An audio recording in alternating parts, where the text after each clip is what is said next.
네, 오늘 주요 20개국 정상들이 화상회의로 머리를 맞대고 코로나19 극복을 위한 국제 공조 방안을 논의합니다. 네, 전 세계가 위기에 직면한 만큼 글로벌 공조 협력이 중요한 시기인데요. KB증권 신동준 리서치 센터장과 세계 경제 현황에 대해서 자세히 얘기 나눠보겠습니다. 네, 센터장님, 세계 경제 성장률이 마이너스가 될 거란 전망까지 나오고 있는데 지금 세계 경제 위기 어느 정도인가요? 코로나19 바이러스가 유럽 전역과 미국으로 확산되면서 역사상 처음으로 바이러스에 의해서 경제가 침체에 빠질지도 모르겠다라는 전망이 좀 확산이 되고 있습니다. 그렇죠. 3월 11일 날 세계보건기구가 지금 코로나19에 대해서 글로벌 대유행을 할 것이다, 팬데믹을 선언하면서 유럽의 각국들은 그 국경을 통제하거나 아니면 자국민들의 이동을 금지하거나 하는 사실상 국경 폐쇄에 들어갔습니다. 네. 미국은 이제 주별로 보면은요, 경제 규모의 1위가 지금 캘리포니아 주고요. 그렇죠. 그리고 3위가 뉴욕주, 네. 그다음에 5위인 일리노이주. 이 주들이 일단 다 그렇죠. 이동을 못하게 이동을 못하게 네네. 집에 머물라라는 자택 체류 명령을 내린 상태고요. 그렇죠. 2위가 이제 텍사스주인데요. 텍사스주는 아시다시피 유가가 최근에 급락하면서 좀 어려움을 겪고 있는 상태입니다. 말씀드렸던 4개의 주가 미국 경제에서 차지하는 비중이 한 3분의 1 정도가 되기 때문에 네. 타격은 좀 있을 거고요. 네. 미국 전체 국민의 한 4분의 1 혹은 한 1억 명 정도가 좀 넘는 지금 전체 국민들이 이동이 좀 제한이 된 상태입니다.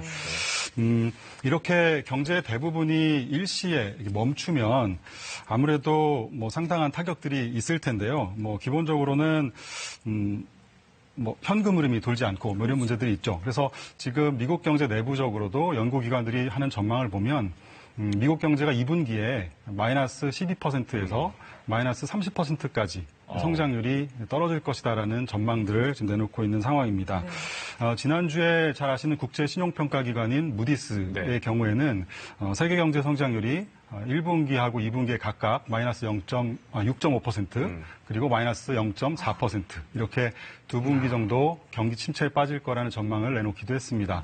아마도 한국과 중국의 경우에는 조금 더 바이러스가 일찍 시작했기 때문에 1분기가 좀 심각할 거고요. 그렇죠. 유럽이나 미국 경우에는 아마 2분기가 경기 축폭이 좀 크지 않을까 생각하고 있습니다. 네. 세계 경제 축이 이제 미국, 유럽, 중국인데 모두 흔들리고 있지 않습니까? 우리나라 경제도 분명히 악재가 될 텐데요. 구체적으로 어떤 영향을 미치게 될까요? 3월 초에 이제 또 다른 신용평가기관인 S&P, 스탠다드앤푸어스사가 우리나라의 올해 이제 성장률 전망을 마이너스 0.6%로 하향 조정을 했습니다. 예. 아마 이제 마이너스가 되면 98년도 우리가 외환위기 이후에 22년 만에 처음으로 마이너스 성장을 하게 되는데요. 코로나19의 충격에 따라서 우리나라 같이 혹은 중국처럼 이제 아시아 국가들이 국제 교역 비중이 높기 때문에 타격이 좀 클 거라는 이야기죠. 우리가 겪었던 지난 두 차례 금융위기랑 좀 차이가 있다면 지금 아까 말씀드린 대로 모든 경제활동이 일시에 멈췄다는 것, 그리고 현금 흐름이 급격하게 좀 나빠지면서 가게나 기업이 부도 위험이 굉장히 높아졌다는 것들이 있고요. 또 하나는 이제 과거처럼 대기업이나 대형 은행들이 문제가 돼서 경제가 충격이 시작된 게 아니라 지금은 이제 취약 부문인 중소기업 그리고 자영업자, 그렇죠. 소상공인 이런 분들부터 타격이 이제 시작될 것이라는 것이 이제 과거와 좀 차이가 있다는 부분입니다. 네, 이게 모두가 정말 다 힘든 시기인 만큼 정말 전 세계적으로 공조 협력이 더 중요할 텐데 오늘 이제 G20 화상 정상회의가 개최될 텐데요. 이 테이블에 어떤 안건들이 올라올까요? 네, 오늘 회의는 저녁 이제 9시에 화상으로 진행이 되는데요. 네. 방역 체계를 더 강력하게 하거나 아니면 이동 통제를 강력하게 하게 되면 그런 안건들이 당연히 있을 거고요. 경제에는 훨씬 더 큰 충격을 이제 주게 됩니다. 지금의 위기는 이제 바이러스에 의한 것이기 때문에 누구의 잘못이다라고 이야기하기 어렵지 않습니까? 그렇죠. 네. 그래서 각국 정부들이 재정 적자를 통해서 돈을 풀어서 기업이나 가게가 현금 흐름이 이제 막힌 부도 위험이 커진 기업들이나 가게를 지원해 주는 데 있어 조금 부담이 덜한 편입니다. 그렇죠. 그래서 간밤에도 보면 미국 의회에서 2조 달러의 재정 지출 법안이 이제 합의가 됐다는 뉴스가 좀 나왔고요. 이렇게 재정 지출 측면 그리고 정부의 재정 지출을 금융 측면에서 또 지원을 해야 되니까요. 중앙은행이 기준금리를 낮추거나 유동성을 지원해 주거나 이런 형태의 정책도 필요하다는 것이 공통적인 지금 생각들입니다.